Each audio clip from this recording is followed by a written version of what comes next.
Assalamualaikum warahmatullahi wabarakatuh.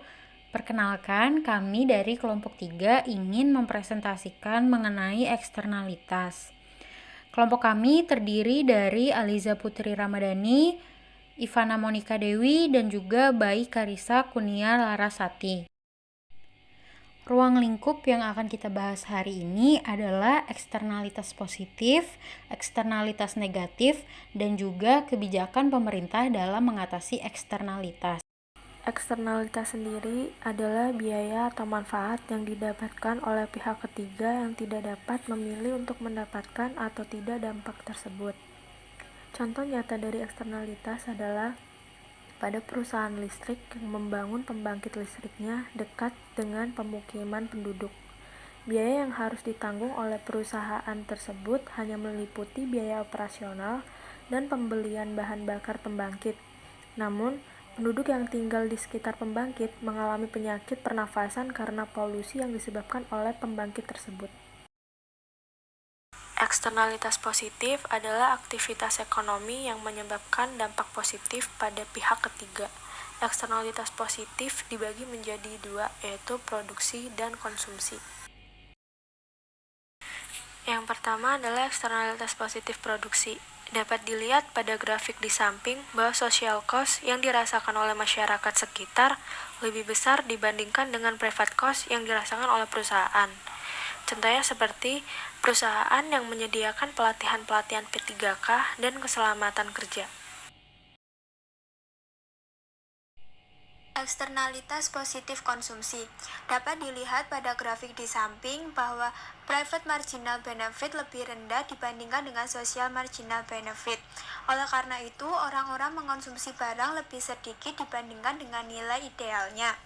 Contoh dari eksternalitas positif konsumsi adalah seseorang yang menerima vaksinasi terhadap suatu penyakit. Seseorang yang menerima vaksinasi terhadap suatu penyakit akan menurunkan kemungkinan orang-orang di lingkungannya terpapar penyakit tersebut. Hal ini dinamakan herd immunity.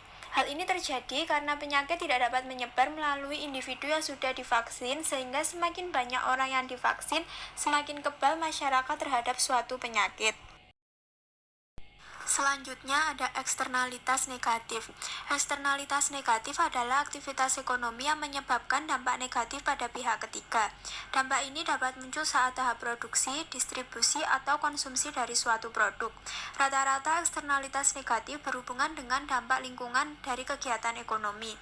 Eksternalitas negatif dibagi menjadi dua jenis, yaitu yang pertama ada eksternalitas negatif produksi dan yang kedua ada eksternalitas negatif konsumsi. Eksternalitas negatif produksi.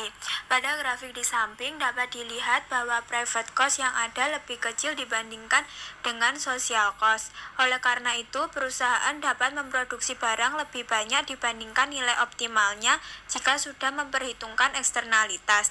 Inefisiensi pasar ini menyebabkan terjadinya dead weight cost welfare yang disebabkan oleh overproduksi barang atau jasa bereksternalitas negatif. Untuk menyelesaikan masalah grafik di samping, sebaiknya dinaikkan private cost-nya agar setara dengan marginal social cost. Hal ini dapat dilakukan dengan menggunakan kebijakan atau denda kepada perusahaan. Berikut ini beberapa contoh dari dampak yang dihasilkan oleh eksternalitas negatif dari segi produksi.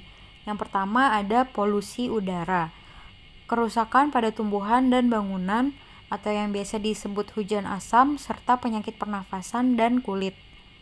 Yang kedua yaitu polusi air. Produksi dan distribusi lewat laut juga dapat menyebabkan kerusakan pada ekosistem perairan. Dan yang ketiga yaitu polusi tanah. Pembuangan sampah dan aktivitas produksi seperti pertambangan dan pengeboran dapat merusak daur air, ekosistem daratan. Dan yang terakhir yaitu polusi iklim. Peningkatan gas rumah kaca dapat mengurangi produktivitas pertanian, mengubah pola cuaca, dan mempengaruhi ekosistem.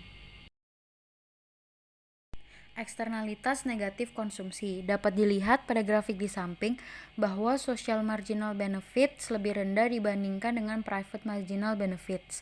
Oleh karena itu, orang-orang dapat mengkonsumsi barang lebih banyak dibandingkan dengan jumlah idealnya. Terdapat 4 kebijakan yang sekiranya dapat dilakukan pemerintah untuk mengatasi eksternalitas negatif. Yang pertama yaitu menetapkan baku lingkungan atau environmental standards. Yang kedua, memberlakukan pajak polusi. Yang ketiga, memberlakukan izin berpolusi yang dapat diperjualbelikan. Dan yang terakhir yaitu memberlakukan pajak subsidi bagi perusahaan yang melakukan eksternalitas. Sekian presentasi dari kelompok kami. Wassalamualaikum warahmatullahi wabarakatuh.